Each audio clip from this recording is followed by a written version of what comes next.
back to my film and TV channel. I'm going to have a look at a crime thriller drama today. Yes, sort of independent, or certainly a lower budget than the normal. We're going to have a look at Barron's Cove, an R certificate in the US, an 18 certificate here in the UK.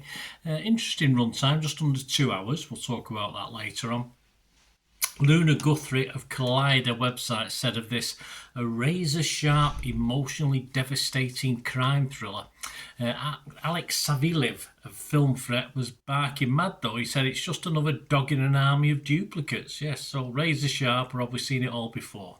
Let's have a quick look. Stars Garrett Hedlund, Hamish Linklater, Brittany Snow, Christian Convery, Trammell Tillman, Raoul Crustillo and Stephen Lang.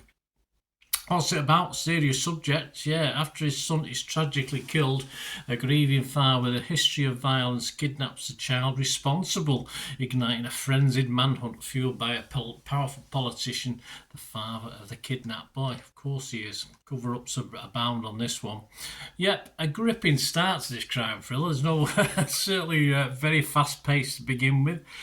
You've got to not mind violence towards children, of course, with this. And let's face it, in the old days, I remember when I was doing some writing courses many moons ago, and one thing you didn't do was have children sort of killed or tortured or things like this. But of course, that and the same with films, it was frowned upon to some extent. But of course, it's just no holding back these days.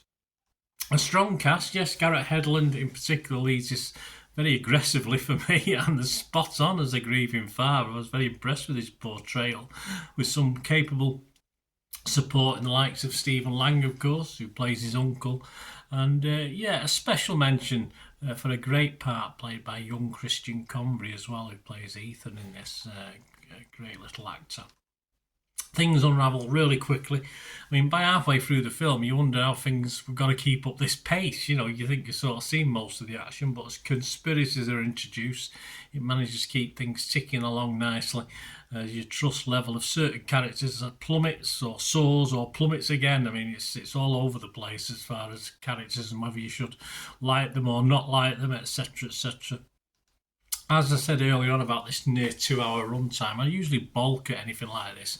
And for me, this is a 90-minute job normally, decent action thriller. But it flew by, so I'm not going to quibble about the just under 2 hour runtime for this one, because I just felt it was well filled, and I did enjoy it. Neil Minow, though, from Roger Ebert, didn't like it very much. He said he only scored it 50. He said Barron's Cove is a pulpy thriller. Nothing wrong with a bit of pulp. Awkwardly tied to a soapy star of bad dads and the wreckage they leave behind. Well, that's all part of the story, isn't it? Not sure why the negativity. Yes, it throws everything at you. Lots of bad dads, of course. Bad dads, not just one, but two or three.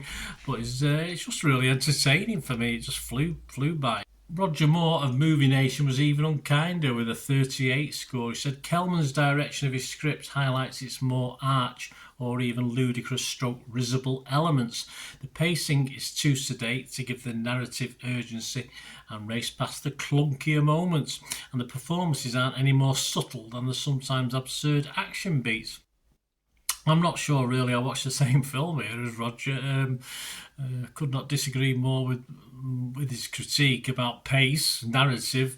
I totally disagree. I'm not sure in the world of film fiction how anything we saw in this was in any way particularly absurd. I thought it was quite good and quite realistic, which is not always the case with these sort of things. But hey, it's all opinions, of course it is. The conclusion I can make at this is, yes, it is at times a little bit melodramatic, yes, a little bit soapy in an aggressive way, but it tackles the gritty subject commendably for me, of an uncomfortable watch at times, as I said, with the child element.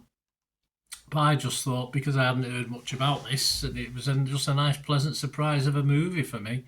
Rotten Tomatoes, though, not overly convinced. 58% positivity from their critics. 14 were fresh, 10 were rotten. Make that 15 with mine.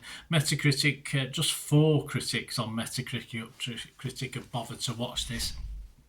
1 positive, 2 mixed, and 1 negative. So straight down the middle, more or less. But I'll balance it out on the positive, so I'll make that 2 positives. Joe Public like it. I'm not surprised. I think there's a lot to like about this. Rotten Tomatoes audience 4.3 out of 5.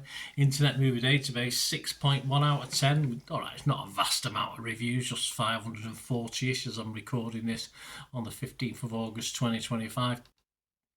But yeah, 6.1 sounds good to me. How about a 6.5? Because that's what I'm going to score it, which is my class as a very watchable score, 6.5. A nice, pleasant surprise, this film.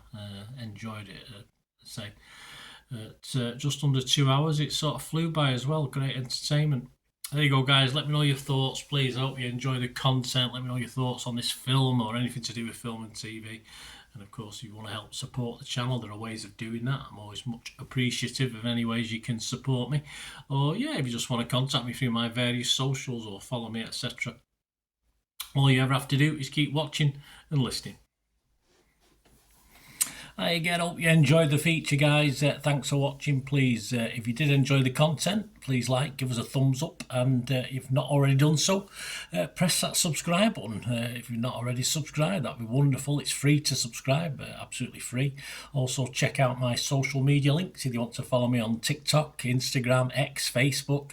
They'll all be in the description below. And my special thanks to supporters of the channel, yes, Piat6505, who have an eBay shop selling film and TV memorabilia, including posters, books, magazines. There'll be a link again in the comments section. And if you're into your football, don't forget my football stuff on Manchester City for general football fans, but mainly City fans, of course. Or if you know someone who might enjoy that, give them a kick in my direction. I'll be very, very grateful.